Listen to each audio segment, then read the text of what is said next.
Pobrezia energetikoaren aurkako eguna da gaur, orain zuzen elektrizitatearen eta gasaren prezioaren igoerak ekarri du azken hilabeteotan inflazioaren handitzea. Prezioek goraka egin dute era nabarmenean eta oro har energiaren prezioa 130 baino gehiago handitu da urtarrilean iazko datuekin alderatuta.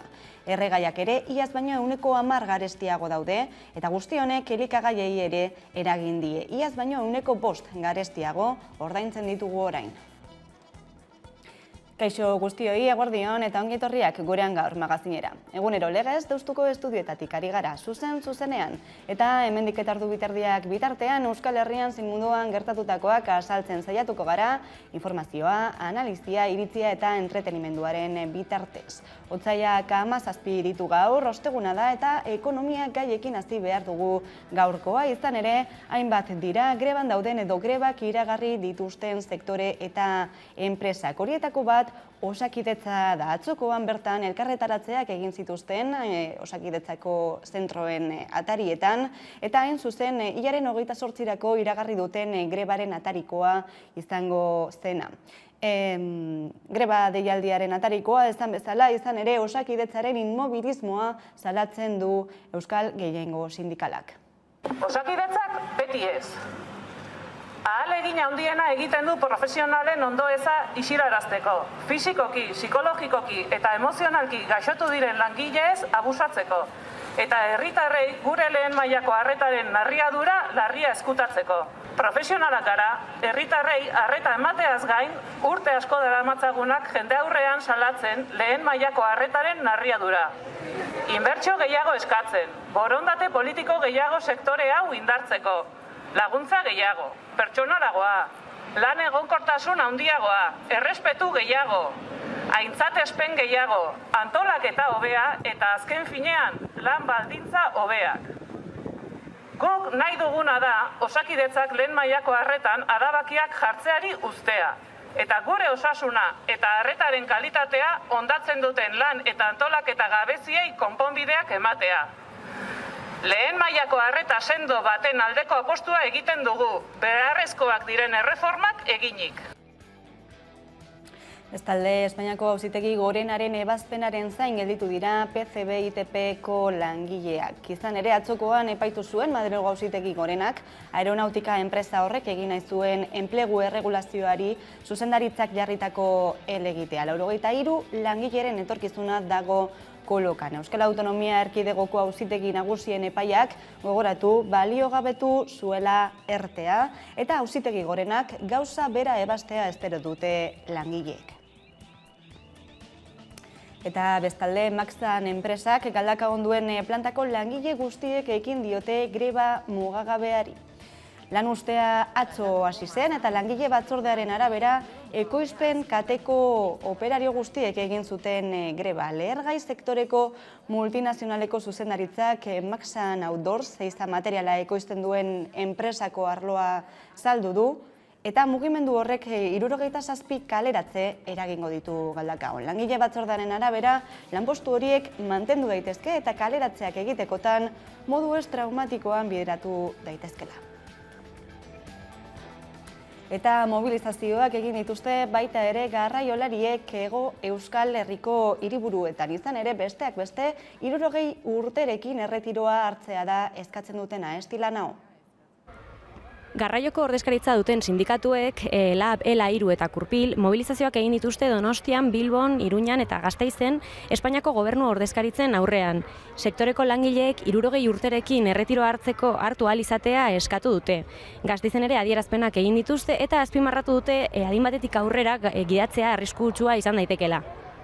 Argi dago egiten dugun lanagatik arriskutsua dela bai gure osasunarentzat, bai bidaiarentzat ere adin batetik aurrera gidatzeko lanekin jarraitzia. Ezbehar tasa oso handia da eta laneko asentismo tasak izugarri igotzen dira jasaten ditugun lan baldintzen ondorioz. Eskerrik asko Esti eta bien bitartean enpresa ertain eta txikientzat diru laguntzak aurreikusi ditu Eusko Jaurlaritzak aurten 590 milioi euro banatuko ditu Jaurlaritzak, iaz baino 115 gehiago da hori eta horietatik 1 milioi euro Europako funtsetatik etorriko dira. Helburua da enpresa teknologikoen zorrera 10% handitzea, industria eta zerbitzu aurreratuak barne produktu gordinarek 50%ra iristea, eta elikagaien ekoizpena handitzea beste batzuen artean, ekonomiaren garapen, jasangarritasun eta ingurumen sailak zabalduko dituen 74 laguntza programen helburuak, esan bezala. Hain zuzen ere, ekonomiaren alorrean datorren paradigma aldaketaz, datozen helburuez eta erronkei buruz hitz egiteko eta baita ere greba deialdi aunitzez hitz egiteko gurekin izango dugu hemen Michel Lakuntza, sindikatuko idazkari nagusia, elkarrizketatu nagusi gisa, ordu batetik aurrera izango da hori, eta aurrera jarraituko dugu. Izan ere, aldaketaldia ekimenaren barnean, Donostiako bizilagunekin plataformak salatu du turismoak klima aldaketarekin duen lotura zuzena. Hain zuzen ere, datuek diotenez CO2 isurketen 8% turismoari dagokio. Hortaz hitz egiteko pantaiaren beste aldean dugu Asier Basurto kidea. Eguerdion. Kaixo, egunon. Esan duzu, ez da aldaketa klimatikoari aurre egiteko beharra den testuinguru honetan, geroz eta gehiago honi buruz hitz egiten den testuinguru honetan, zuek fokua turismoan jarri duzu. Izan ere, zeintzuk dira ingurumenean dituen inpaktuak? Gu abiatzen gara Donostiaren turistifikazio prozesutik eta bide horretan topatzen goaz turistifikazio horrek hirian ekartzen dituen kalte desberdinak, tartean talde ekologistekin ere harreman estua daukagu, eta hortik abiatuta egiten dugu, baina azkenean iristen gara problematika global batera ere ez. Turismoak esan dezuten bezala munduko CO2 emisioen 8% eragiten du, eta hori lotuta dago batez ere garraio bideei, baina era berean garraio bideoiek behar dituzten azpiegiturek sekulako kaltea eragiten dute. Aipatu beharko genuke baita ere gune turistifikatuetan, ingurune natural aberatsetako gunetan, esate baterako Urdaibaien edo Donostian bertan Uhartean edo Antondegin, sekulako presioa eragiten dutela, bai bisitari kopuru masiboak eta baita ere bertan eraikitzen diren azpiegiturek. Bai, turismo masiboak eragiten ditu beraz ondorio larriak, bai ingurumenean, baita ere eguneroko bizitzan, ezta? Eta hori agerikoa egiten da batez ere hiriburu handietan, Donostia bezalakoa, gentrifikazio hitza geroz eta ezagunagoa egiten ari zaigu, ezta? Bai, hori da. Donostian behintzat turistifikazio prozesua hitz egiten dugunean, nahi eta nahi ez hitz egin behar dugu etxebizitza larrialdi egoeraz. Beti izan da alde hortatik Donostia hiri garestia, baina azken aldian etxebizitza larrialdi hori erabat areagotuta dago, espekulatzaile asko erakarri dituelako hiriaren turistifikazioak, horrek ekarri du alokairu merkatua txikitzea, Airbnb beren fenomeno guzti hori daukagu, eta azkenean horrek eragiten du, auzo komunitateak desegiten joatea, jendea bere auzoetatik eta hiritik kanporatua izatea, eta horri lotuta 11 arazo gehiago. Gainera, bai. Bota, bere. Ez jarraitu, barkatu. Ez, aipatu behar nuen, baita ere kale espazioaren privatizazio handi bat etortzen dela, honekin lotuta, merkataritza eredua guztiz aldatzen da, eta lehen aipatutako ondorio ekologikoak, eta horri gehitzeko dauden ondorio kulturalak, linguistikoak eta bestelakoak ere. Ondorio ekologikoak aipatu dituzu, gainera garraioarekin lotura zuzena dutenak, azken aldian bolo-bolo dabilen berri horietako bat da, turismoaren gurpila etenez dadin hegazkin konpainiek egiten ari direna, eta hori bera da hegazkinak, hainbat hegazkin, milioika hegazkin abiatu dituztela, baina pertsonarik gabe barruan, bidaiaririk gabe. Horixe ere nahiko kezkagarria den zerbait. Bai, praktika lotxagarri bat da, nahiko orokortua Europan pandemia garai honetan detektatu dira, aerolinea horiek azkenean aireportuetan irteera ordutegiak eta beraien artean lehiatzeko dituzten eskubideak hegaldi kopuru bat mantendu behar dutela, eta hobeto atatzen zaie hutsak eramatea hegazkinak bertan bera uztea baino. Baina azkenean guzti horrek dauka babes instituzional bat, eredu aldaketarik ez dute planteatzen, naiz eta eredua arriskuan jarri duen gertaera bat, pandemia hau etorri zaigun, eta esate baterako aipatu nahi nuke, Espainiako gobernuak 1.183 milioi euro erabili dituela oraingoz turismoari lotutako enpresak, hegazkin konpainiak, hotelak, bidai agentziak eta bar erreskatatzeko, 1.183 milioi euro. Eta oraindik ere beste 14 enpresak 800 milioi euroko erreskatea eskatuta dutela. Beraz, sekulako aukera sortu zaigunean eredua zalantzan jartzeko eta berpentsatzeko eta eraldatzeko, txapuzen bidez, trampen bidez eta instituzioak negozio pribatuen mesedeetan erabilita, eredu kaskarra hau iraunarazten ari dira. Bai, eredu aldaketa da eskatzen duzuena, desazkundeaz hitz egiten duzu, turismoaren desazkundeaz, baina horretarako noski baita ere instituzioek erantzukizuna dute, baina noski norbanakook ere mentalitate aldaketa bat izan beharko dugu, ezta? Horretarako prest ikusten duzue gizartea? Bueno, orain arte azkenean merkatuek sekulako indarra dute, negozio handia dago turismoari lotuta, eta dogma bat bezala bizitu da turismoarena, onurak besterik izango ez lituzkeen fenomeno bat bezala, orduan nabarmentzen ditugu sortzen dituen kalteak, guregan sortzen ditulako kalte horiek, ez dira, batzuk aberasten dira, gutxi batzuk aberasten dira, baina gehiengoak kalte handiak jasaten ditu turistifikatzen den lurraldeetan. Eta guk ez dugu inoiz jokatu turistak seinalatzera eta horretara. Guk beti seinalatzen ditugunak dira turismoarekin espekulazioa, esplotazioa eta areagotzen dituzten eragile gutxi horiek direla aberasten dutenak. Noski, desazkunde bat emango balitz eta eman dadin, norbanakoek ere hausnartu behar dugu gure praktiken inguruan, gure bizimoduaren inguruan eta aldaketak aplikatu ditzakegu. Baina batez ere, gure egitekoa da eragitea politika publikoak eta lurraldaren antolaketa eta guzti horietan erabakimen handiena duten erakundeetan paradigma aldaketa hori gerta da. Mezu horrekin geldituko gara, Asier Aburto, Bizilagunekin plataformako kidea. Eskerrik asko gurean izatagatik. Mila eskertu bai. Eta gaitz aldatuko dugu, izan ere frankismoan fusilatu zituztenak omenduko ditu, bai Eusko Jaurlaritzak Gogora elkartearen institutuaren eskutik. Ekitaldi bat antolatu dute, martxoaren amaierarako iragarri dutena, eta hain zuzen Araban, Bizkaian eta Gipuzkoan 2000 pertsona inguru fusilatu zituztela diote datuek. Hainien zenitartekoi harremanetan jartzeko eskatu die Gogora institutuak, informazioa batu eta omenaldian parte hartu ahal izateko.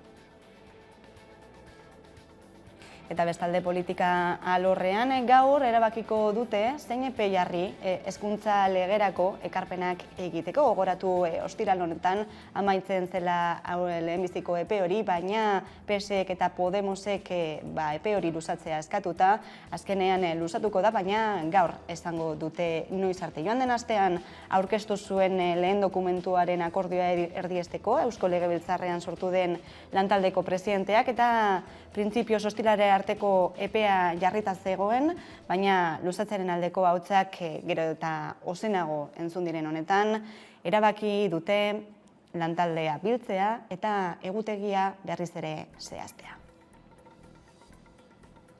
Eta beste kontu batzuetara egingo dugu salto jarraian, izan ere, bihar otsailaren 18an Asperger sindromearen nazioarteko eguna izango da, eta efemeride horri tiraka, aitzakiatzat hartuta, gai honetan murgilduko gara. Susana Abraldez dugu pantailaren beste aldean, psikologoa da bera, Aspertsu elkartean lan egiten duena. Eguerdion, ongi etorri?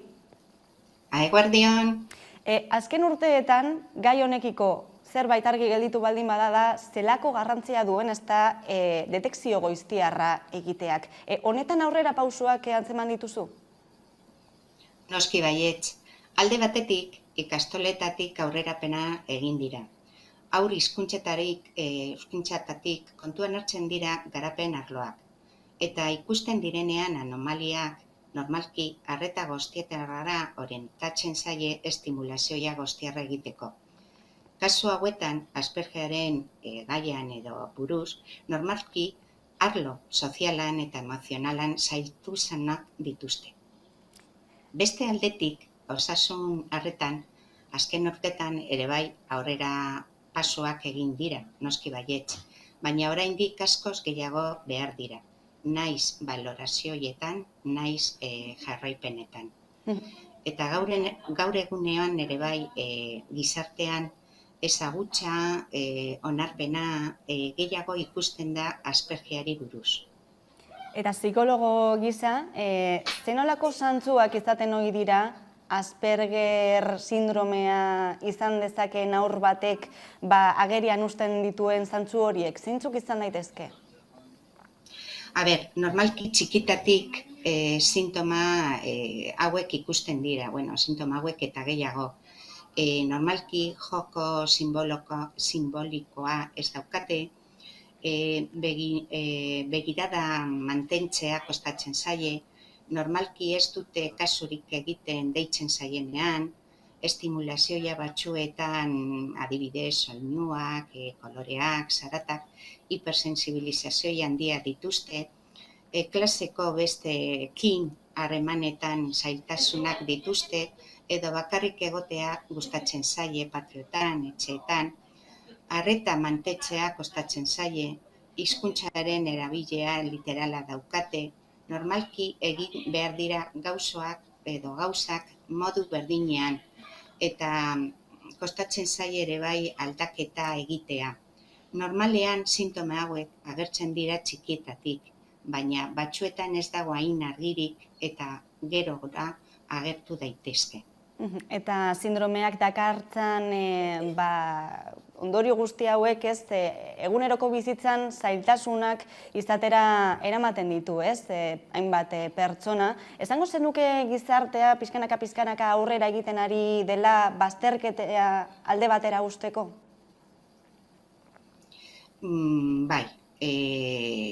Bai, noski baietz, eta ere bai lan handiak egin behar dugu hori buruz. Azkenik, esan dugu, Aspertxu elkartean lan egiten duzula, psikologo bezala, zenolako laguntza ematen duzue elkartean? Begira, Aspertxu elkartea irabazi asmorik gabeko delako kolaboratzailea naiz, eta jente guztiak egiten dute bere lana modu honetan. Lan hauek, gauza asko egiten ditugu, baina menperatzeko informazioa eta aholkularitza orokorrean.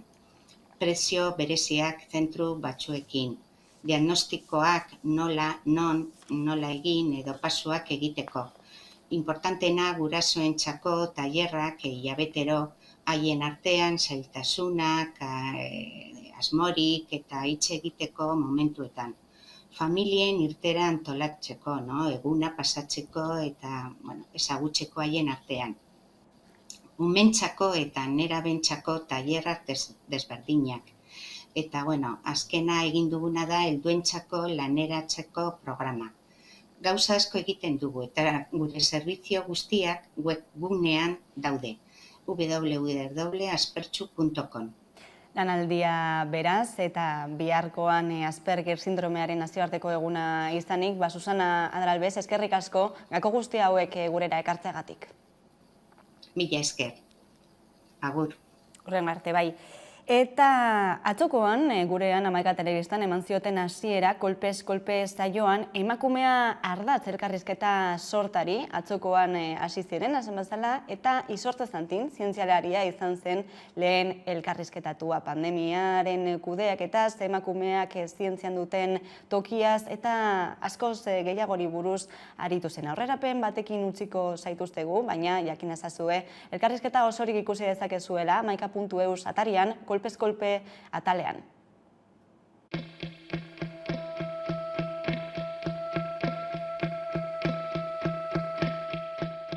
Nik uste oso garrantzitsua dela emakume gaztentzako erreferenteak izatea.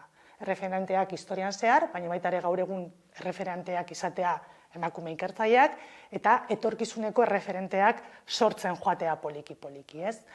Ez da erreza, oraindik ere muga askorekin aurkitzen gara, ez? Eta zientzian beste arlo askotan bezala, bi pertsona daudenean emakume gizona curriculum berdinarekin, gizona hartzeko joera egoten da, emakumeari lotutak egon daitezkeen zenbait arazo, gotxoen artean, kontratatu behar zaitun pertsonaren ikuspuntutik arazoak egon daitezkelako, ez?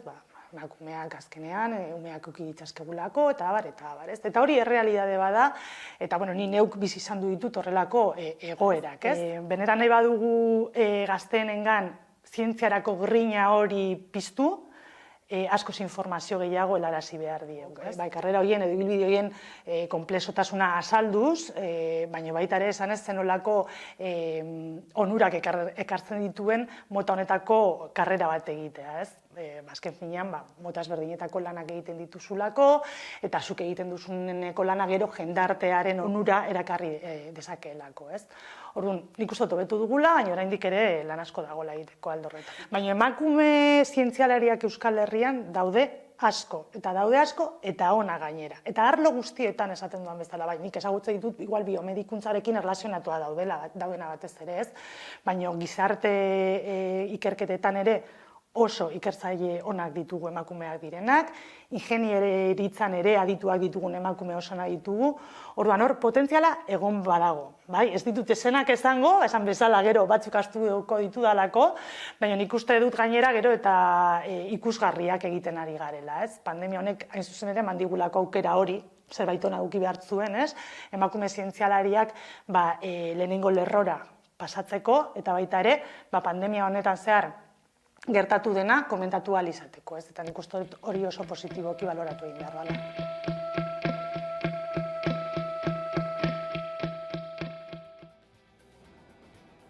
Eta ostegunero legez, badakizue hitzordua duzuela hemen Hamaika Telebistan, musika zuzenean saioarekin. Gaurkoak dakarrenaz hitz egiteko, bestaldean, patearen bestaldean daukagu, Koldo Otamendi, eguerdion, Koldo? Eguerdion. Gaurko saioari buruz, zera aurreratu dezakezu?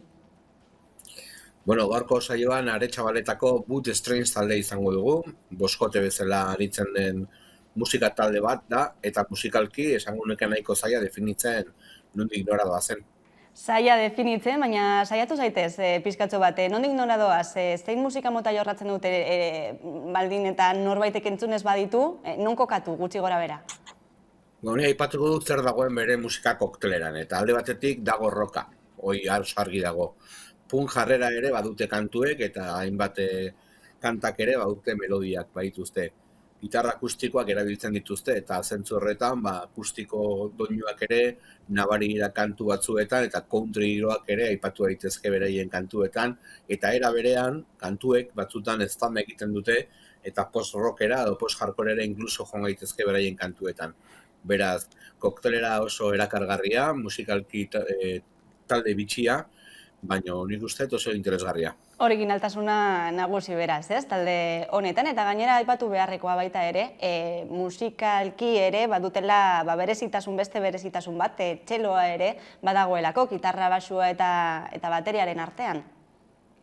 Hori da, talde formazioa da, ohiko gitarra, bajua eta bateria, abeslaria, eta ere berean kaso honetan, Naut Zubizarreta aritzen da, txeloa jotzen, ez modu normal batean, ohikoan ikustea gauden modu horretan, zutik jotzen du, gitarra bat balitz bezala erabiltzen du txeloa, eta bere proposamena o bere gehigarri hori taldeari berezitasun bat ematen dio, ez? Bestelako doinuak sortzen dira txeloa taldeko musika tresna izaki, eta esan daiteke zentzorretan, esan entzun bezala, erakargarria.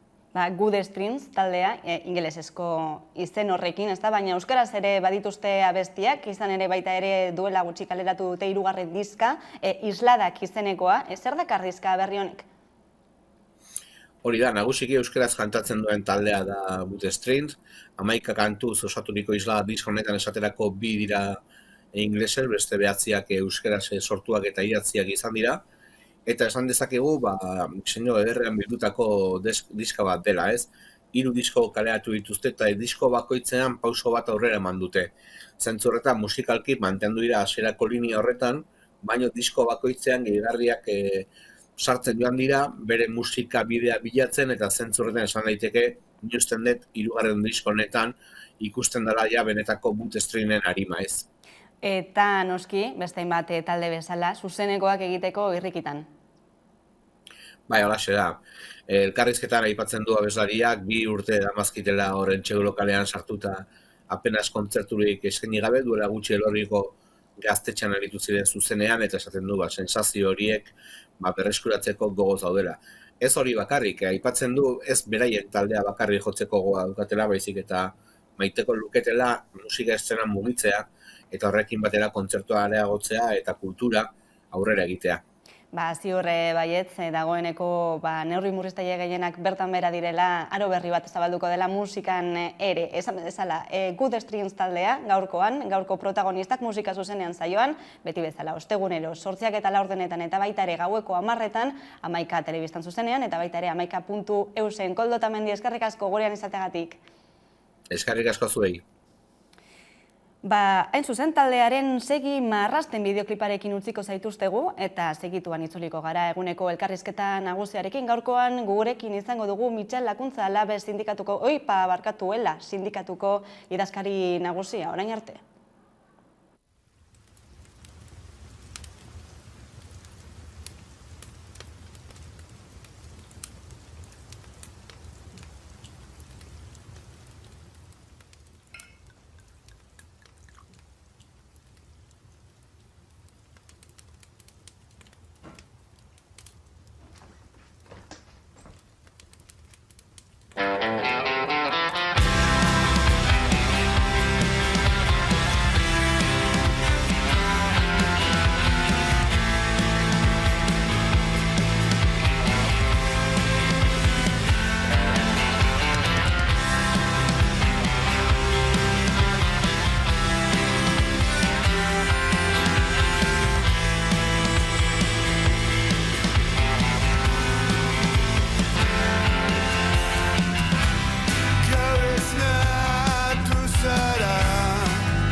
Eta egunero legez elkarrizketari atea irekiko diogu, eta horretarako gaurkoan gurekin dugu Mitxel Lakuntza, ELA sindikatuko idazkari nagusia. Eguerdion eta ongi etorria Amaika telebistara. Eguerdion, bai, eskerrik asko. Lan munduan, esan daiteke paradigma aldaketa baten aurrean egon gaitezkela, ez talde batetik digitalizazioa dago, baita ere trantsizio energetikoa, klima aldaketarekin lotura handia duena, ez? Zenolako jarrera hartu beharko dituzue sindikatuek honen aurrean eta baita ere alderdi politikoek? Bueno, galdera zabala eta sakona, ez? Bueno, nik esango nuke sindikal gintzak dauzkan erronkak funtsean beti berdina diela. Gauza garaiak aldatzen dira eta egokitu behar da, garai horietara. Baina hemen aberastasuna nola banatzen den, ez? Gaur egun generoarekin eta soldata arrakalarekin ematen diren gatazka horiek nola konpontzen diren, eta mundua ere klase ikuspegitik nola ikusten dira oinarrian sindikalgintzan dauden kezkak eta oinarriak, ez?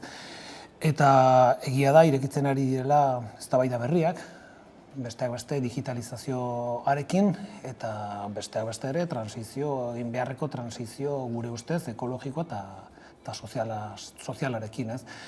Eta esango nuke sindikalintzak hor erdigunean kokatu berritula gai horiek, eta ez dute uste eman denbora dugunik garatzeko idei bakoitza, baina nik uste dut hemen importanteena dena da batez ere egiten den autua, edo sindikalgintzak egin behar duen autua halako gaiak bere erdigunean kokatzeko. Orain arte, datu bat, estatu osoko greben 42%, ia erdia, Euskal Autonomia Erkidegoan eman dira, hemendik aurrera eta paradigma berri hori aurrean izanik, greba gehiago aurreikus daitezke? Esango nuke baietz, eta ez da albiste txarra izango, kontrakoa, albiste ona izango da.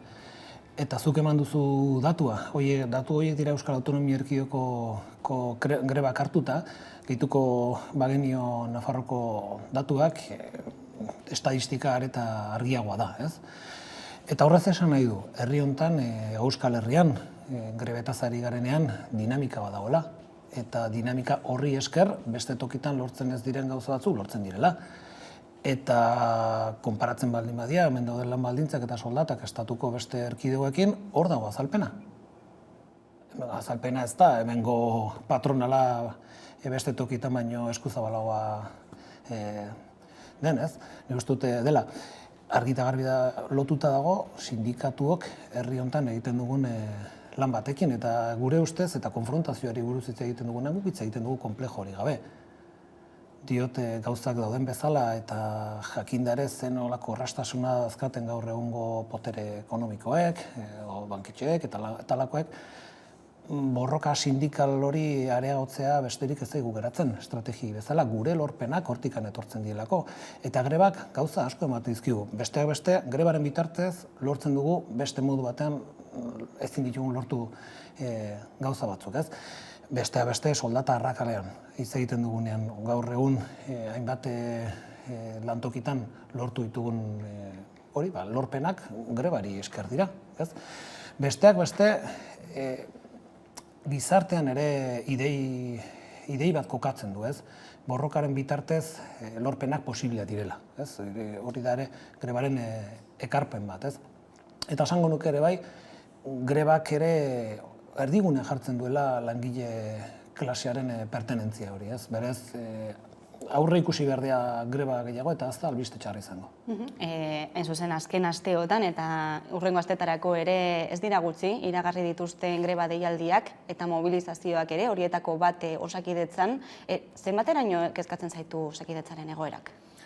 Asko, eta nik uste dute partekatua dela, ez? Euskal Autonomia Erkidegoan da Nafarroan, bai, osasun bidearekin ematen den egoera ez da ezberdina, diote gauza da hemen Euskal Autonomia Erkidegoan gai izan garela greba egun pare bat antolatzeko.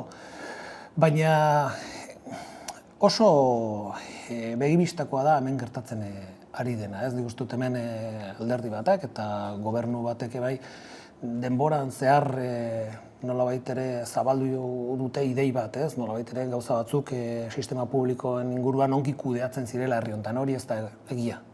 Eta begi bistan dago gezurra zela hemen planifikazio eta inbertsioa falta izan delako Osakidetza bezalako sistema, funtsezko sistema bati irtenbide positibo bat emateko, ez? Eta egunotan esaten da ez dagoela profesionalik Osakidetzan kontratatzeko. Hori hainbatean ez da egia. Hori kolokan jartzen dugu, ez baian jartzen dugu hainbat hainbat sektore zehatzetan, ez diela bakarrik hemen medikuak, Osakidetzan langile gehiago. Baina galdera egin beharra dago, zergatik da hori? Ze puntutaraino gobernuak deskuidatu du Osakidetza bezalako zerbitzu bat. Orain dela gutxi Bizkaiko mediku elkarteak ezagutzera eraman zuen, medikuen artean 18% igo dela zertifikatuak eskatu dituztenak atzerrira joateko lanea. Hori zergatik pasatzen nahi da hemen. Gure ustez, 3 gauza ez dilako egin.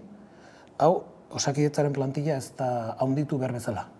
Beste batetik ez da egonkortu. 24.000 langile daude eta ateratzen duten lan deialdia da 3.500 lanpostu egonkortzeko. 24.000 behin-behinekoan egon da. Eta hirugarrena dira lan baldintzak. 3 gauza horiek ez dira Osakidetzan egin. Orduan, inbertsioa ematen ez denaz, hori da pasatzen dena. Osakidetzan egiten den inbertsioa aurten da iazkoa baino txikiago.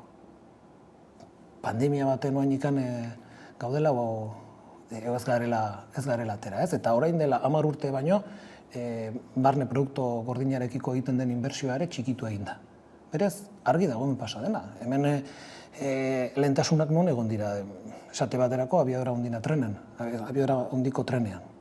Hortan kokatu dira, hori da herri honen lehentasuna. Eta bitartean, Osakidetza pikutera doa, ez? Eta horrerantzean egoera aldatuko dela aurreikusi daiteke, entzun dugu, ez, Eusko Jaurlaritzaren ordezkariek esaten dutena, ez dute, ukatzen dute kolapso egoera dagoenik, esaten dute, inoiz baino profesional gehiago dagoela Osakidetzan, beraz, zein ondorio atera daiteke? Bueno, gaur egun esatea Osakidetza, batez ere lehen arretan ez dagoela kolapsatu da, ez du ridikula dela. Ridikula da, nik uste dute eozeinek ikusten duela, zen nola dauden gaur egun osasunetxeak, ez? Eta hau aldatzen baldin da, besteak beste izango da hemen benetako mobilizazio bat dagoelako, eta gobernu honek sentitzen baldin badu hemen benetako arazoa dutela, ez? Gaur egun propagandarekin izkutatu nahi dena, ez? Lehengoan ere lehendakariak esaten zuen, ez dela garaia bain greba bat egiteko, ez? Ez dute niko hainikan ikusi ez da entzun. Egun baten ere esatea egun bat aproposa zela greba bat egiteko, ez? Hori ere ez dute sekula esaten, baina gauza batzuk hemen erdigunean kokatuko dira eta politikan lehentasunen artean kokatuko dira, mobilizazio nahikoa baldin bada eta greba korta laguntzen du. Osakidetzan soilik ez, atzokoan ere greba eguna zuten Gipuzkoako zahar egoitzetako langileek, beste behin ere bilera eskaera luzatu zioten Foru Aldundiari, orain arte muzin egin diela eskaera horiei salatu egin duzue. Zein planteamendu eramango zenukete bilera horretara egiten bada? Aspaldian aldarrikatu duguna. Zuk aipatu duzu Bizkaiko egoera, baina gaur egun residentzietako langileak mobilizazioekin edo grebekin daude 4 lurraldetan. Bai Gipuzkoan, bai Bizkaian, bai Araban, da bai Nafarroan. Horrek agerian ze uzten du, hemen fondoan arazo bat dagoela, arazo estruktural bat. Eta gaur egun zaintza eredu profesional hau ez da behar duguna. Eta gabezi asko dauzka. Eta besteak beste, dira, langileek dauzkaten lan baldintzak. Eta halako gauza garrantzitsu bat, zenolako rekonozimendu eskasa, zenolako aitortza eskasa daukan gure instituzioen aldetik. Ez hori, begi bistan dago, eta hor dago langile horien emakumeak gehienak, feminizatuta holako sektore hau. Hori da besteak beste, hori agerian uzten dutena greba egiten duten langile horiek. Eta gero daude ratioak ere bai. Eta emate eta zerbitzu horrek, egungo zerbitzu honek ematen duen kalitatea. Eta hori badakitel bai langileek eta bai senideek. Eta berez, gure aldarria garbia da, pausoak hemen behar dira publifikazio baterako. eta publifikazio horretara iristen garen enean gauza konponduko dira eta zerbitzu, eredu honi emango zaio gaur ematen ez zaio aitortza bat. Gipuzkoako kasuan adierazgarria da, ez? Diru publikoa, finantzazio publikoa erabiltzen dela zaharretze horietarako, baina azkenean enpresa pribatuen esku gelditzen dela gehien bat, ez? Hala da, eta hemen gainera Markelolano bezalako agintariek ukatzen dute hau beraien arazoa denik. Esaten ez, hau enpresa eta sindikatuen arteko auzi bada. Zuek konpondu beharko duzue. Baina, zuk esan duzun bezala, nor jartzen du diru hemen? Diru publikoa da, denon artean jartzen dugun diru publikoa da. Eta esango nuke hemen bai, are larriagoa dela egoera sindikatuekin bildu nahi ez dutenean ere. Berez oso egoera kezkagarria da, baina funtsean hori dago ez, hemen resistentziak daude eta mantendu nahi dute egungo eredua merkeagoa delako eta beste batzuk negozioa egiten dutelako honekin. Eta enpresa daude izen abizenekin, zaintza bezalako beharrekin negozioa egite dutena. Atzokoaren erantzunaren zain egongo zarete oraindik, ala erantzunik jaso duzue? Ez dugu erantzunik jaso. Ez Ez du espero, ez aspaldien ja eskatuta daudelako. Ikusiko dugu zertan gelditzen den, baina greba hitz egiten ari garela baita ere jo behar dugu Guggenheimeko garbitzaileak daramatzadelako 250 egun baino gehiago greba egiten, baita ere Justizia Jauregiko garbitzaileak eta amankomunean duten eskakizuna, ez? Soldata arrakala, genero soldata arrakala horekin amaitzea, zergaitik da hain konplikatua? Oraindik orain, ez, 2022. Urtean, eskari hori kontuan hartzea, enpresek. Soldata arrakalaren inguruan instituzioetatik diskurso bat egiten delako eta bizi errealean praktika bat egiten da. Eta hemen egunero martxoak 8 dator eta hemen instituzio guztiak morez gazten dira. Baina bizitza erreala beste gauza da. Eta gaur egun gizona baldin bazara eta kaleko garbiketan lan egiten baduzu, Guggenheim edo beste garbiketetan egiten duten baino emakume horiek 130 gehiago kobratzen duzu. Gizona izan da. 130 gizona izan da emakume langile baino, ez? Eta geratzen zaigun aukera bakarra da, leheno esaten genuena, ez? Borroka sindikalaren bitartez eta greba sindikalaren bitartez irabaztea legek ematen ez diguna. Zeren soldata arrakala askotan administrazioa dago atzean. Aldundiak, udaletxeak eta barrez. Eta borroka hori grebaren bitartez ez baldin bada, ez ditugu lorpena. Gutxitan pasatzen da hori. Eta gutxitan mobilizazio eskas batzukin lortzen dira gauzak. Esperientziak esaten digu, soldata arrakala, horregatik dagoen importantea sindikatuarentzako, horren kontra egin nahi baldin bada, borrokatu behar diala dakazun guztiarekin. Soldata arrakalarekin amaitzea bakarrik ez, prezioak goraka doazen testuinguru honetan, inflazioa geroz eta handiagoa den testuinguru honetan, aurten enpresa hitzarmenak berritzeko urtea izango da, soldataren auzia izango da gakoetako bat. Bai, hala da. Eta esango nuke hemen egungo egoerak agerian uzten duela hori posiblea dela. Hau da, gaur egun, enpresa askok igo dute KPI-a. Oain dela gutxi zebek, Bizkaiko patronalak prentsaurreko batean esaten zuen hori ez dela posible. Hori ez da egia, hori posible da. Eta hitzartuta duten enpresek eta lantoki gehienetan hori betetzen ari da. Salbuespenak badia. Eta horregatik grebak etor daitezke edo badaude enpresa batzutan, ez? Baina modu orokorrean, esmen esan daitekena da, hitzartuta zeuden hitzarmen horiek betetzen ari direla, ez? Non dago hemen arazoa? Asko daudela berritzeke. Eta aurten bukatu dauen hitzarmen hauen iraupena eta berriz negoziatu behar dira.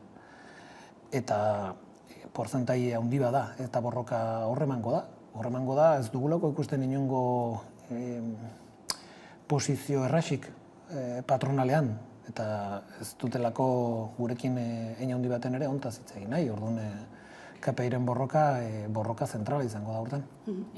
Hitzarmen berrien negoziazio horiek nolabait adibidez Artiaz Gai eta Fabrikak salatu du hitzarmen berriaren negoziazioa baliatzen ari dela enpresa murrizketak ezartzeko, ja ez soilik berrikuntzak sortzeko edota negoziazioak ahalbidetzeko, baizik eta murrizketak ekarri nahi dituela. Horixe izango da abia puntua beste sektore batzuetan ere? Izan daiteke? Bueno, kasu joan behar da hemen gero lantoki bakoitza dauzka bere ezaugarriak, ez? Eta hemen Artietxeko ezaugarriak oso bereziak dira hain handi batean enpresa ongi doalako eta KPIa ezarri beharrean hain zuzen ere justo kontrakoa egiten du, ez? Eta hor ere hitz egin behar da beste gauza batetzaz, ez? Eta nola egiten den enpresa hortan selekzio prozesua, enpresa hortan sartzeko. Eta horre UGT bezalako sindikatu batek badu zer esanik. Ez dakite horren gainean zerbait azaldu nahi duzun ala? Ez dakite uste dut ulertu zaidala, ez? Baina esan nahi dut oso ezaugarri zehatza dituela beste enpresa batzukin konperatuta, horretaz gain ematen delako hortan hori zuzendu beharreko selekzio hautaketa personalen inguruan. Eta horre egiten dugun kritika da, hori UGT horretaz asko dakiela, enpresa hortan. Soldata zari garela. Lanbide-arteko gutxieneko soldata 1.000 eurora igo du Espainiako gobernuak. Zein da horrekiko duzuen iritzia? Kritikoa zergatik. Nola baitere jarri da oman zaio balorea 1.000 euro horietara iristean, ez? Baina egia dena da, igo dena da, gutxi gora bera KPIren erdia. Orduan ez dugu ulertzen nola KPIren erdia igota hori ontzat ematen den. Zen azken finean hor gobernuak egiten duena da soldaten kontentzioan edo esaten dena, devaluación salarial, hori areagotu. Eta hemen gogoratu behar da ere bai, kasuntan UGT eta komisionesekin eginda akordio hori, eta guk bai txalotu genuen bere garaian akordio politiko bat egon zenean, kasuntan Podemos gobernua iritsi zenean, eta PSOE eta Unidas Podemosen artean egin zutenean akordio bat soldata minimo igotzeko 120, hori izan zen, albistean bat, 120 iritsi zenean. Igo zenean, ez? Baina gaur egon KPIren erdia igotzea eta hori albiste ontzat ematea guretzako ez da ulergarria. Soldata minimo horren igoera bakarrik ez, lan erreforma azkenean ere onartu egin da. 2012ko oinarriak bere horretan jarraitzen du dela salatu duzue, baita ere Confebaskeko presidenteak hala adierazi zigun hemen Hamaika telebistan. Nola heldu behar zaio horri ez, kaleratzeak hain merke jarraitzen baldin badute, zera horrek ikusten da? Bueno, gure ustez bi gauza hain behar dira hemen. Bat, guretzako borroka hau ez da amaitu. Guretzako hemen badaude gauzak egiteko etorkizunean eta gauza batzuk gure ustez lortu daitezke. Eta mezu politiko bat bidaltzen diegu bai Eusko Alderdi Jeltzaleari eta EH Bilduri. Esan digu, gai hau zuen agendan egon behar da. Eta etor daitezken balizko negoziazio horietan, Espainiako gobernuarekin gai hau jarri beharko da mahai gainean, beste gauza batzu jartzen dien bezala. Eta guk hitz egin nahi dugu bai kaleratzei buruz, EREei buruz, eta Euskal Hitzarmenen lehentasunari buruz. Gauza horiek egon behar dira hor. Berez, guk jarraituko dugu eskaera horrekin, aldarri horrekin, hori hortikan erorez dadin. Eta bestalde, gero enpresetan egin behar duguna da aurretik egiten genuna. Zen hemen lan erreforma honek gauza gutxi konpondu izkigu. Ez dugu katzen, aurrera pausu eskasak baldin badira badaudela, baina beste gauza batzuk ez di aldatu. Eta hain handi batean erreforma hori ez da aldatu eta horregatik patronalak ontzat ematen du. Eta esango nuke ere, kasi Alderdi Popularrak ere ontzat ematen duela, nahiz eta beste gauza bat esan publikoan. Baina ereak daudenean, sindikatuak egin beharko duena da, orain arte egiten zuena ez digutelako konpondu hori, eta gaur egun enpresak, etekin handia azkaten enpresa horiek jarraitu dezakete kaleratzen, kaleratuten bezala. Eta kasuntan, Tubacexeko adibidea oso argia da. Tubacexen 129 langile lanean daude orain. Orain dela hilabete batzuk kalean zuden. Eta zergatik daude lanean? Yolanda Díazek reforma berri bat egin duelako, ez? Lanean daude greba bat egin dutelako, eta behartu dutelako enpresa, langile horiek berriz berrartzera, ez? Eta hori da gure ustez daukagun bide eraginkorrena eta bakarra, borroka sindikalarena. Euskal Autonomia Erkidegora itzulita, duela pare bat aste egitekoa zen elkarrizketa sozialerako mahaia atzeratu eginda lan erreforman gertatu zenaren ondoren, ez zuek ez duzue parte hartzen bertan, aurrerantzean iritzi aldaketarik egon daiteke, zer aldatu beharko litzateke zuek bertan parte hartzeko? Ez, nik uste dut oso horrez da, horren dela gutxi gainera eman den eztabaida honetan, nik uste dut ere ja, komisiones bezalako sindikatu batzuk ez dutela ere hontan ja sinisten. Eta bestalde ere bai, zenolako konsentzioa dute pensatzeko hemen egiten den elkarrizketa sozial hori dela Madrilen egiten denaren sukursal bat. Ez? Habez esan dute haizue, ez kasu hontan PNV-ren gatik etorri zen hemen auzi hau, esan zaizue, ezezko botoa eman duzue, eta orain hemen horrek ondorio batzuk izango ditu, ez? Zer esan nahi du komisionesek horrekin? Beraientzako hori sukursal bat dela. Hori hasteko eta hori elkarrizketa soziala guretzako ez da hori izan behar. Eta elkarrizketa sozialan falta dena da edukia. Eta edukia balitz gu egongo ginateke, baina ez dago edukirik. Ez dago edukirik, zer hor ez da hitz egiten soldata arrakalari buruz, hor ez da hitz egiten fiskalitasunari buruz, ez da hitz egiten lan istripoi buruz, esate dut, ez da hitz egiten modu serio baten, gero propaganda egiteko beti dago denbora, ez? Baina gure ustez, maila horiek dira sindikatuentzako trampa bat. Eta hor sartzen zaren enean, zara konsensu horren parte, baina inongo lorpenik, ez? Eta kasu honetan, patronalentzako altxor bada. Altxor bat, hor nonbait ere partekatzen dielako patronalak nahi dituen lorpenak edo beharrak, ez? Eta gobernuentzako izaten da normalean propaganda egiteko. Berez guk maila horietan ez daukagu ezer irabazteko. Aurreko urtearen amaieran, zuek alde zeundeten greba orokor bat egitearen alde, ez? Orain ikusten ari gara, oraindik ere ondorioak daudela, ez? Hainbat erabaki hartu direla, baina krisi ekonomiko, soziala eta ekologikoa dugula ere aurretik. Orain uste duzue greba orokor hori deitzeko arrazoi nahikoa dagoela? Sindikatu batek ez du, esaten den bezala, printzipioz, ez du sekula alboratu behar grebaren aukera. Eta gure ustez, orain, elaren ustez, aukera bat galdu da. Aukera bat galdu da, gure ustez ematen zielako orain baldintzak urtarrilaren eta lan erreformaren aurretik greba orokor bat gauzatzeko. Eta uste dut bide egokia zela, nonbait ere zabaltzeko lan erreforma honen inguruan zeuden elementuak, ez? Eta besteak beste elkarrizketa sozialaren inguruko eztabaida hori, zein da sindikatu baten papera, baina beste gauza batzuk ere bai erdigunean jartzeko, ez? Eta gure autogobernuarekin eta buru jabetzarekin lotuta daudena beste Euskal Hitzarmenen lehentasuna. Eta gure ustez, hor bat zuden polarizatzeko elementu nahikoak presionatzeko eta eztabaide hau gizartean erdigunean jartzeko behar bezala.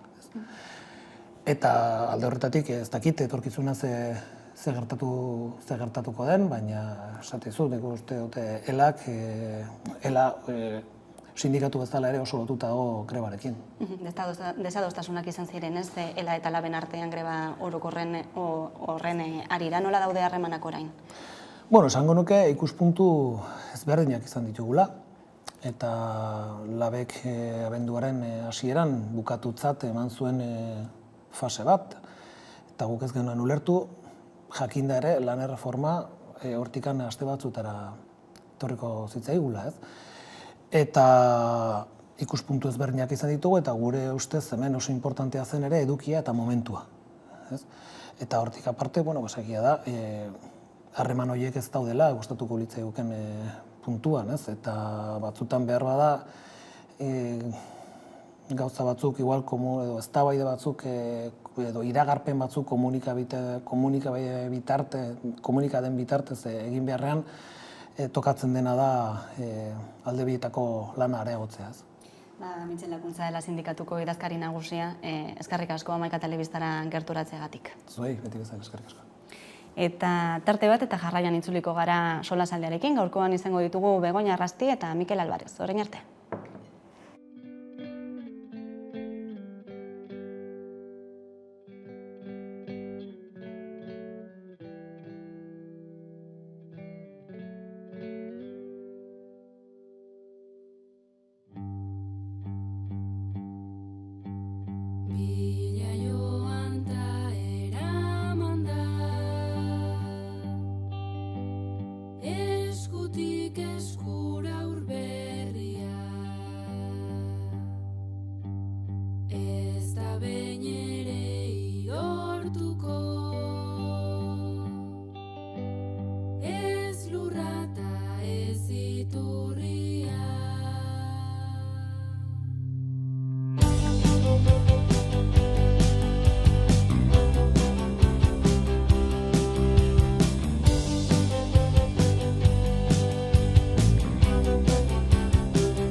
Kortesetik garesera, Agerlanden zabalera, Ebro ibaiak goitik bera.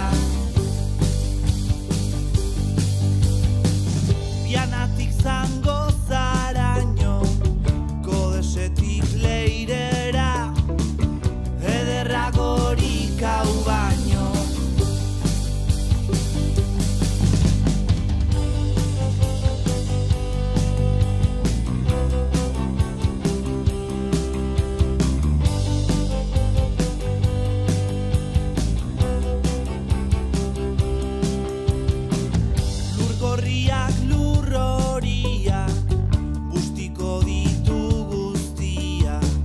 Euskararen emariak berrituta eta berriro geuk egiten ez badugu ez baitu inork egingo.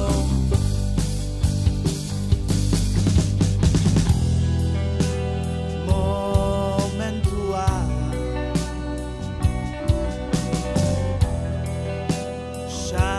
izango gara ta berriz ekarriko dugu Iturrizarra plaza erdira iragana eta geroa agerraldian urtu dira ta berriz ekarriko dugu Iturrizarra plaza erdira iragana eta geroa agerraldian urtu dira.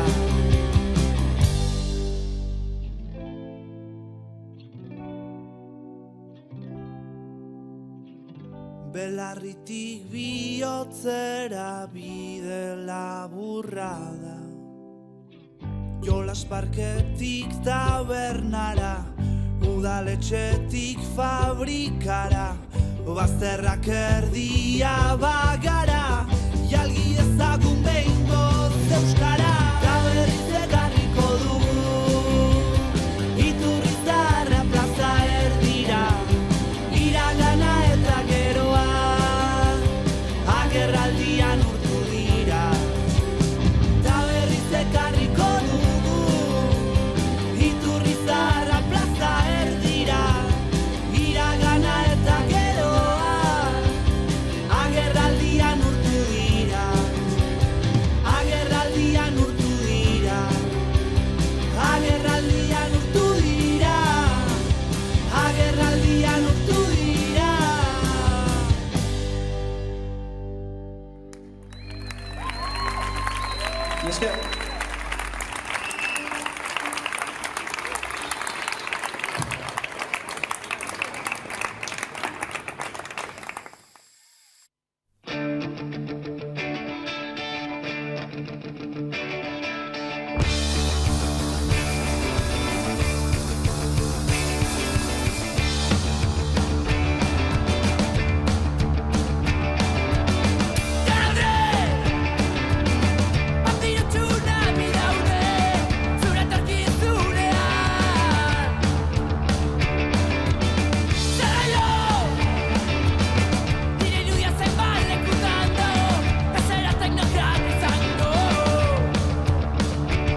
Egunero legez, solasaldiari ekingo digu, eta horretarako gaurkoan gurekin ditugu Begoña Errasti, Aspaldiko Partez eguerdion. Eta Mikel Alvarez eguerdion.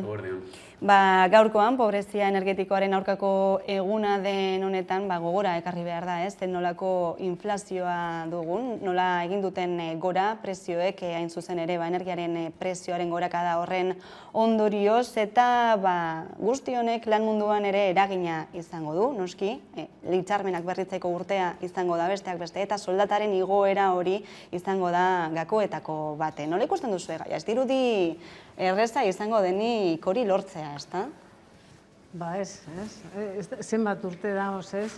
Helburuak ez dakit zer, mileniokoak gero ez dakit, urteak eta urteak eta urteak, ez? Internazionalki horre helburua jartzen eta ez da ezer lortzen. Egia oso konplexua da, eta segurazki gero eta gehiago. Nik agian badut ikuspuntu, ez dakit eskorra, ez? O realista ez dakit zelan esan, baina kontuan harturik zer gertatzen ari dan orain arte hobeto ziren zonetan, hau da gurean, hain zuzen ere, zelan zabaltzen ari dan pobrezia erdiko mailetan, zelan gaztiego lanera inkorporatzen diren hoientzako gero eta zailago eta diru gutxiago, eta nik uste panorama ez dela bat ere ona.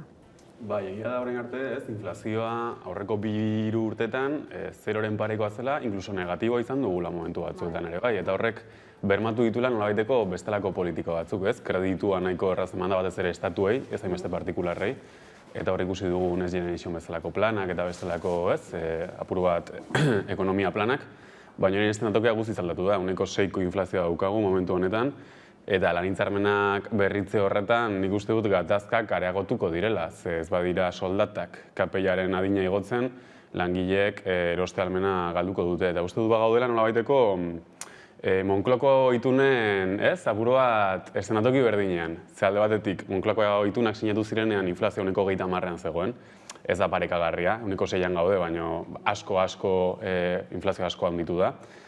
Baina gaude berriro ere estatuaren nolabaiteko birfundazio batean edo bestelako horizonte irekiera batean. Eta hor, ez dakit irakurri duzuen, baina pasaren astean patronala, komisiones eta UGT iritsi ziren akordio batera soldatak apur bat igotzeko, baina gatazka hori edo konfliktibotasun puntu hori ere baretzeko. Eta nolabaiteko hitzarmen orokor bat elortzeko. Eta Moncloko itunetan egin zena zen berdin hau da. Inflazioa akordio makro baten bitartez, horri aurre egin, eta gainera oinarri ekonomiko berri batzuk jarri ziren estatua ere beste planteamendu batzuetatik egikaritzeko Europari begira berriro ere, eta momentu honetan komponente berdina ditugu. Inflazioa, Europako funtsak, estatuaren paperaren birplanteazio berri bat, orduan nahiko interesgarria dago. Ze hona, ez? Mikele gogoratzea, ni etzai bururatu, honetaz pentsatzen egon izenean, oso ondo, egia da. Rekalak handitzen doaz, ikusten dugu, ez da, egoera aldatu ezean hori geroz eta ageriagoa geldituko da, ez? Eta Mikelek esaten zuenaren arira, ez? Etortzen direla aurrera pausu txiki batzuk, ez? Eta batzuetan ematen du hain zaila dela egoera guztia horrekin konformatzen garela, ez? Desmobilizaziora ere bultzatzen gaitu horrelako erabakiak txikiak badira ere, ala konformatu beharko ginateke badibidez soldata minimoaren igoera horrekin esaterako, Begoña, zer uste duzu? Ez, printzipioz ez ginen konformatu beharko, printzipioz. Baina zer gertatzen zaigu, gizartea nahiko desmobilizatuta dagola gaudela, horre, tristea, baina holan dan, oso desmobilizatuak. Zergaitik segurazki hor badago iritzi asko eta ere justifikazio asko eta ere argudio asko, ez? Nik ez ditu danak, ez dakit, ez naiz hor aditua, baina dozen kasutan bizitzen dugun gizarte hori desmobilizatua, oso individualista, galdu dugun ere kolektibitasun horren zentsu, ez? Zergaitik, segurazki ere oso pentsauta eta oso ondo manejauta, ez? Baina taldearen indarra galtzen dugunean, edo sensazio, edo parte gure, hori galtzen badugu, gertatzen dira holako gauzak, ez? Nik ez dut esaten egotea harrika eta botaka eta zer, ez dut hori esaten. Esaten dut gizartean hausnarketa kolektibo bat ez dela bidea. Ikusten dugu, baita hemen, heldu zaigu, ja. Lehen igual ikusten genuen, ez dakit nun, pobrea dia, eta, bueno, badakizugu, ez da? Baina, eske, hemen gaude ere, horrek esan nahi du, mundialki badagoela norabide bat, eta hori baitela kezkagarria. Gainera, erronkak ez dira bakarrik ekonomia arlorrean ere, alor sozialean ere badira beste hainbat, zuzenki lotutakoak noski, eta orain ere datorrena edo gaur egun daukaguna, ekologikoa edo krisi klimatikoari nola aurre egin, horrek guztiak lan munduan zenolako eragina izango duen, hori galdetu diogu Mitxel Lakuntza ELA sindikatuko idazkari nagusiari. Sindikal gintzak dauzkan erronkak funtsean beti berdina diela.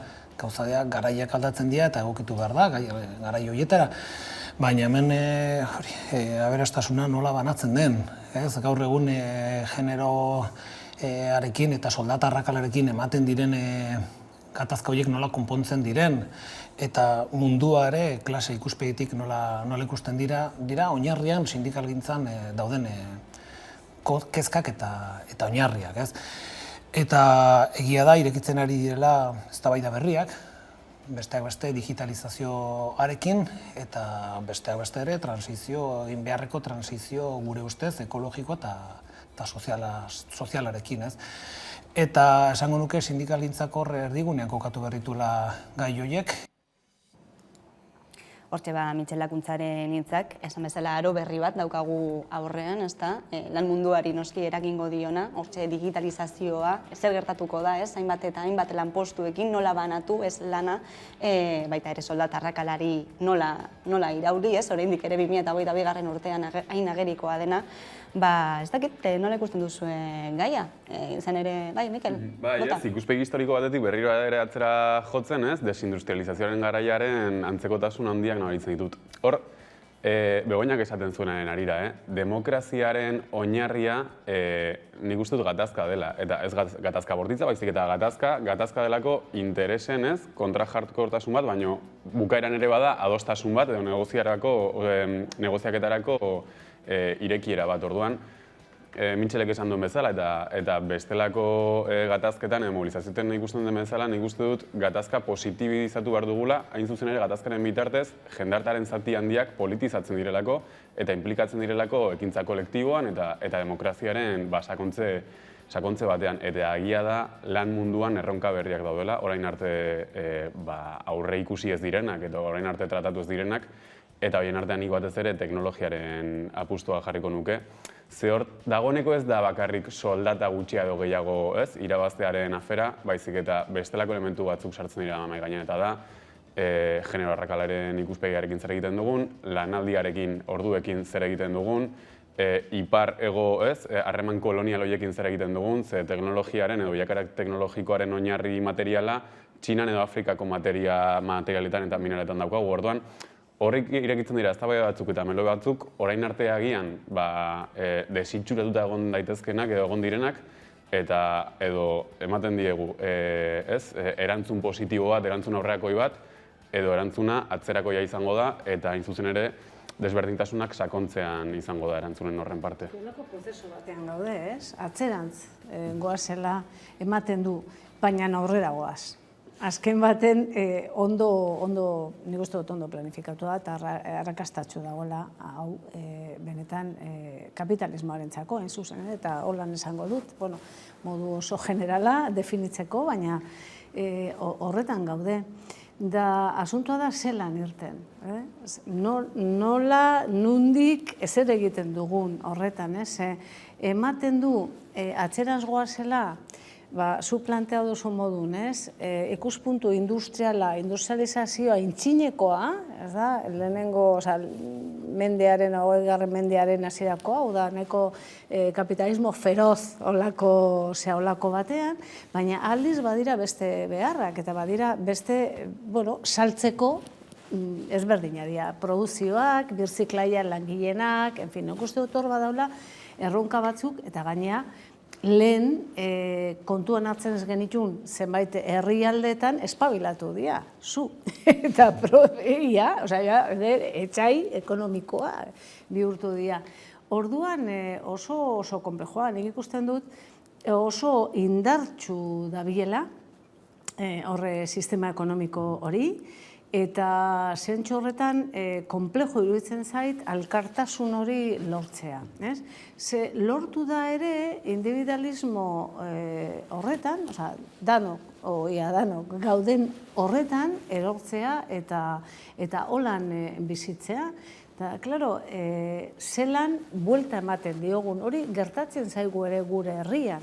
Nazionalidadea, euskal nazioa eta hasten bagara berbetan ere, ematen du ahaztu dugula aurrean zegoena, aurrean geneukana, ze borrokak izan dira beharrezkoak, lortzeko dagoena. Eta, klaro, ere, sensazioa horretan atzerantz goazela, gizarte bezala, edo eroso sentitzen gara, lasai bizitzen gara, aberatsa bezala bizitzen garela, turismo egiten dugula ez daki nora, ematen du ezinbestekoa dela, ez daki.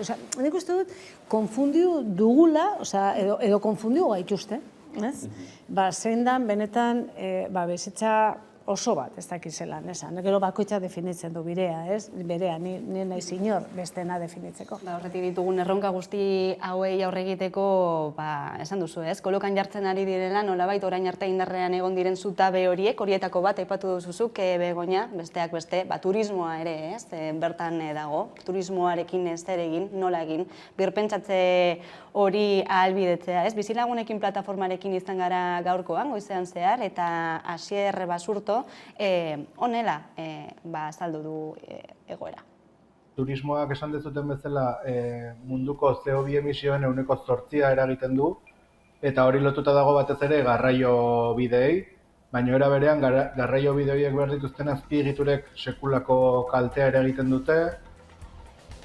Aipatu beharko genuke baita ere, gune turistifikatuetan, ingurune natural aberatsetako gunetan, esate baterako Urdaibaien edo Donostian bertan uhartean edo Antondegin, sekulako presioa eragiten dutela, bai bisitari kopuru masiboak eta baita ere bertan eraikitzen diren azpiegiturek. Hortxe azalpena, ez, nolako inpaktua duen turismoak ingurumenean eta baita ere egunerokotasun horretan ere, ez? Ez dakitzen puntura ino garen kontziente, zuek zer diozue? Turismoaren fenomeno nahian egon da nolabaiteko barealdi bat pandemiaren ondorioz, ez? Mugikortasuna eten digute edo mugatu digute eta horrek eragin du turismoa ez izatea hain masiboa lehen izan zen bezala, baina nik uste dut hori berreskuratuko dela hemendik oso gutxira, mugikortasuna irekitzen dutenen arabera hori berreskuratuko dugu. Nik uste turismoa dela, azkenean, beste elementu bat garapen ekonomiko honetan edo eredu honetan, ez?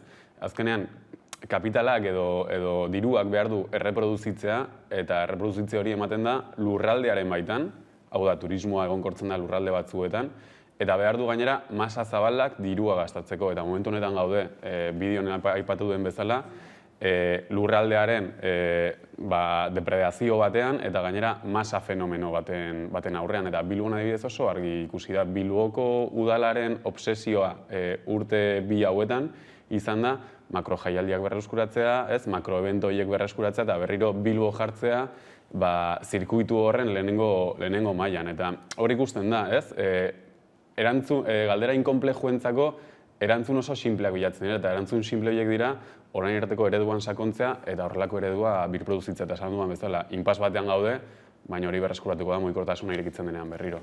Berreskuratuko da eta gainera nik uste argi daukatela hori baita ere hegazkin konpainiek, ez? Orain arte hori mantendu nahi izan dutelako, milioika eta milioika hegaldi utzik abiatu dituztelako, ez? Baita ere. Hori irakurri dut, ez da, ni tokatzen zai batzutan lanera joateko gutxitan, sorionez, mugitzea, eta, bueno, asko kendu dituzte ere, baina berdin da, azken baten da negozio bat, eta, klaro, ni, turismo eta hor, nik kolokan ipintzen dut eredua. Ni turismo hori iruditzen zait,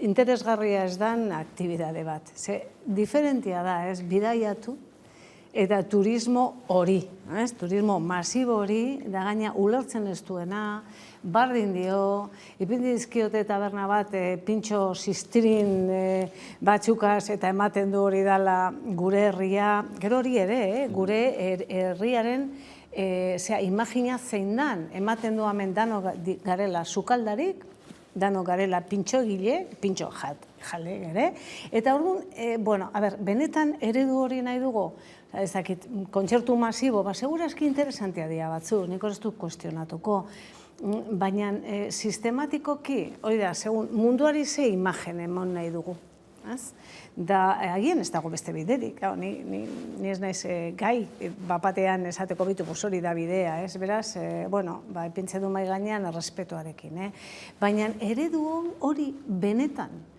eta gero ez dugu garapen industrial bat, ez dugu beste, adibidez, investigazioarako, gure herriak zelan urtengo da aurrera. Turismo masibo, hortik dirutza, ateako da, hori seguru, baina ez dakit Alicanten o Andaluzian o Canariasen ateratzen dan modun. Horregatik hain txarto egon dira, ez da, gure etorkizuna pasatzen da, hau da, inteligentziatik, eta inteligentzia izango da aplikau hausnarketa egiten investigazioa azken baten, hori da gure aberastasuna, nik uste, gure buruen aberastasuna. Horregatik hain tristia da, esporta buruek eta ekarri beste obra bat merkea. Hori ja, eske ja sistema, ja eredua jatze gustatzen. Gero turismo, eta gainera esan du Urdaibai. Ikusten da, Urdaibain ez dago aktibidade ekonomikorik, eta ematen du txarrera doazela. Eta Bermiona adibidez, atunana bukatzen denean, ikusiko dugu, eta pentsatzen dut urte gutxitara, gertatuko dela, ia konfunditzen naizen, hobeto, baina, zertan datza hango aberastasuna? Ze izango gara? Dano, kamareruk, tabernak izango dira, handik pasatzen da jendea, da Donostin gauza bera ikusten da, Donostin, dana da, eltzen dira, ez dira enteratzen, ez dakit, nik turismo hori, bidaiatzeko sistema hori itzai bat ere interesante. Ni bidaiatzen du eta gustatzen zait, eta beti ikasten du zeozer kanpoan. Hori da nire ideia. Zeozer jan, apreziau, arte, ez dakit zer, jendia, beti da. Baina, klaro, hortik ez doaz gauza. Baina ere, eredu hori guk saltzen dugu. Guk hemen, edo saltzen da mundu mailan, eredu oso gastatzeko, oso denbora gutxikok, oso implikatzen ez dana, joaten dan edo ezagutzen ez duen herria. Eta ni hori oso arriskutsa iruditzen zait, eta gaina uste dut Euskal Herrian sartu garela ja dinamika horretan. Orain arte urte batzu salbatu gara, baina ja ez, eta hori kezkagarria da benetan. Bai, azken finean, plastikozko eredu batean, plastikozko errealitate batean. Nik uste dut hemen mantra bat hautsi behar dela, eta mantra hori da, askotan esaten da, edozein inbertsio, kanpotik datorren edozein inbertsio ona dela, eta ekstra bat dela. Eta uste dut garapen ekonomikoa plantatzerak orduan, balantzaren adibidea edo kontraesanen adibidea ere jarri behar dela mai gainean, hau da, zeren alde egiten den apustu, eta apustu horrek ze kalte uzten dituen. Ez dit balio esatea Bilbon ez dakit ze inbertsio egongo den jaialdiak egiteko, turismoa erakartzeko, aztertu gabe horrek ze kontraposizio daukan komertzio txikian, ze kontraposizio dauka hiriko enpresa txikietan edo zirkuitu ekonomiko horretatik at geratzen diren bestelako enpresetan. Ze dirua mugatua da, apustuak mugatuak dira eta denborak mugatuak dira. Orduan, kontrapeso hori ere ikusi beharko genuke. Eta nik ez dut esaten Euskal Herrian monokultibo bat dagoenik turismoaren inguruan, Alicanten edo Andaluzian gertatu daiteken bezala, baina disputa hori eta erronka hori ematen ari gara. Eta are azkarrago konturatzen bagara horretaz, are eta erantzun hobeak plantatuko ditugu etorkizunera begira. Eta gero oso adierazgarria da, ze turismoak sortzen duen eredua bada nolabait hiriaren barruan ezberdintasunak sortzea, edo lurraldearen barruan ezberdintasunak sortzea, turismoa jasotzen duten eta jasotzen ez duten auzoen edo herrien artean, hor ezberdintasuna sortzen dira, baina gero munduko hirien artean berdintasunak sortzen dira, homogenizazio prozesua dago. Bai kulturalki, sozialki, azkenean hemen egon, Parisen egon edo Pekinen egon, ditugu marka berdinak, ditugu fenomeno berdinak eta ditugu azkenean rol kultural berdinak, orduan nahiko kontrasenkorra da fenomeno ere bai. Dena den, zenbat gustatzen zaigun turismoa, ez? Ez dakit kulturalki zerbait bideratuta ote izan den, ala azken urteetako, ez dakit, estudio bat egin beharko litzateke, zenolako baita ere papera jokatzen duten hemen sare sozialek, zenolako estatusa ematen duen turismoa egiteak, ez? Ez dakit autokritikarik, lekurako autokritikarik badagoen. Bai, nik oso baietz, zurekin bat nator. Nik uste dut, konfundio gaituztela.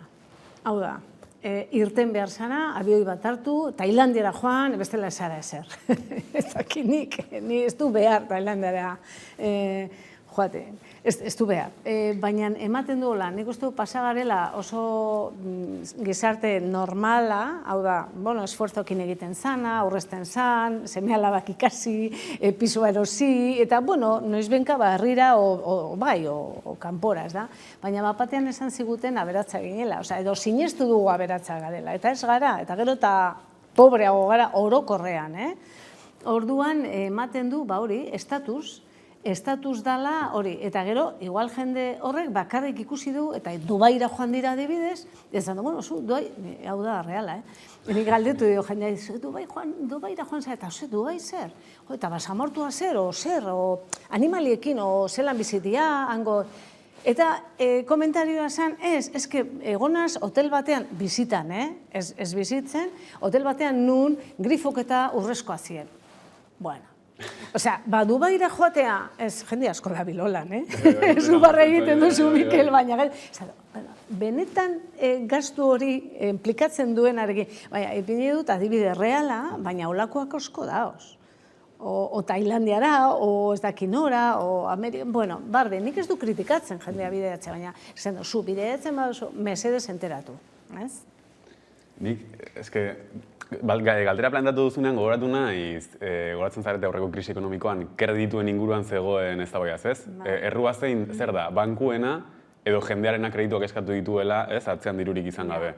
Orduan nik uste dut horrelako fenomenoak aztertzerako orduan ere ezin dugula mugatu auzi moral edo etiko batera, norbanakoaren erabakira, azkenean eredu hori baldin badago, oferta horiek baldin badaude, jendeari bultzatzen zaio hori kontsumitzera, orduan kredituen aferarekin batera, nik uste dut ereduaren gainean jarri behar dugula gehiago, ez, eztabaida eta pixua, eta gero bakoitzak ikusi beharko du ere nola den kontsekuente bere erabakiekin, baina eztabaida politikoa momentu honetan hor dago, zer eredu aldatzen ez bada, beti erreproduzituko dira horrelako fenomenoak.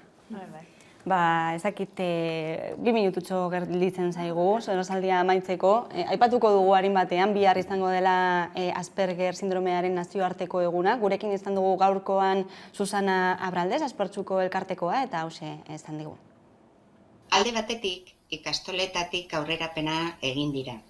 Haur hizkuntzetatik kontuan hartzen dira garapen arloak.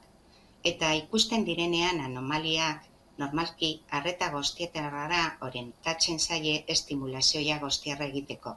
Beste aldetik, osasun arretan, azken urtetan ere bai aurrera pasoak egin dira, noski baietz, baina oraindik askoz gehiago behar dira, naiz balorazioetan, naiz jarraipenetan. Hori esan diguna, aurrerapenak badirela, baina oraindik ere badagoela egiteko, batez ere inklusioaren arlo horretan, ez? Bai, ez gaitasunak hori dakar. Nik egiten dut lan fundazio baten nun osasun mental arazoa dituzten pertsonekin lan egiten dugu. Laneratze eta prozesuak lortzeko, kontratuak. Eta asko falta da. Eta Asperger gainea, bada arlo horretan, olako pertsonak ere badoa zara, eta azken baten egin behar dana da oportunidadea formatu, lagundu prozesuan, eta geho lagundu mantentzen, baina oso posiblea da. Asperger gaina sintomak bada, edo trastornoak bada,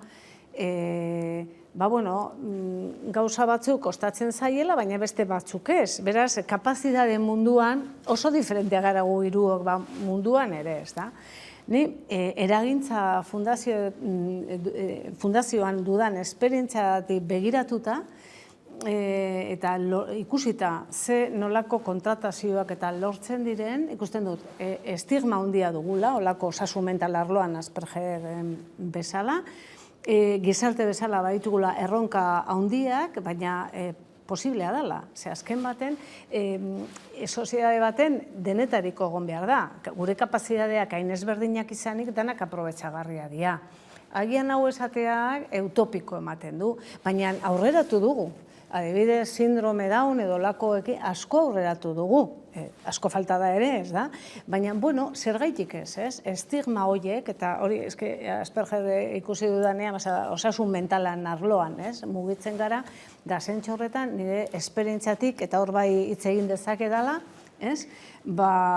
ezinbestekoa da, pertsona horiek gizarte demokratiko baten, bizitza normala, hau da, laneratzeko, behaien zergak ordaintzeko, bizitza normala egiteko, ez da? Ze bestela egiten ditugu betikoa, ciudadanos de primera, ciudadanos de segunda, da azken baten ez dela gizarte demokratikoa. Azken baten hori Mikelek beste gau baten apuntatzen zuen bezala, basean egon behar dela, ez da? Hemen behar dugu gorko solasaldia. Mezu horrekin gedituko gara, Begoña Errazti eta Mikel Alvarez, eskerrik asko gurean izateagatik, eta jarraian eguneko albiste nagusiak Aiara de Urreta lankidaren eskutik. Ondo izan.